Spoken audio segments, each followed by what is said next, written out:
wani babban update da ya kamata a ce ka tsaya ka ji akan Aqua, wadda founder CEO Aqua ta samu ta bayyana. Wannan bayani ne shine sun ce tuni an riga an fara arbitrage da Aqua USD, kuma tuni an fara samun alkhairi kamar yadda founder din ta bayyana wada. Sannan kuma ta ce har an riga da an fara samun alkhairi akan wannan abu. Kuma kusa me ya faru? Bitget sun riga da sun yi adin wannan Aqua USD din a matsayin stable coin a wallet ɗinsu, Web3 ɗinsu kenan, sun samu sun yi kai. Da alamu fa kada wannan matar CEO founder din ta Aqua ta zo ta bawa 'yan baiwa mamaki, mace ta zo ta yi abin da maza ba su yi ba. Kai to in haka ne fa kenan dalle za a samu alkhairi idan Aqua ya zo a stable coin, saboda stable coin yana da farashi ne kusan guda ɗaya.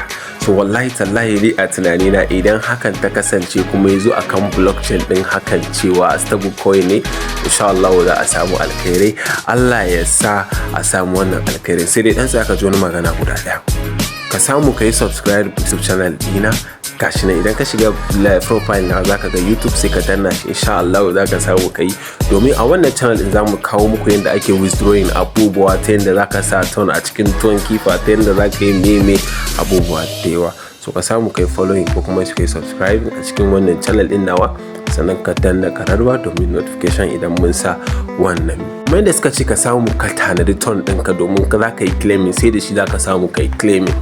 So duk wanda yake bukatar ton ya samu ya min DM ko kuma ya danna link din da yake kan bayana domin ya samu shiga group. Ana zai ga phone number na, sai ya samu ya min DM, sai a tura mai ton din, sai ya tura mana kuɗi, amma sai ka fara tura kuɗi kafin a tura ba ton. Don't forget to subscribe.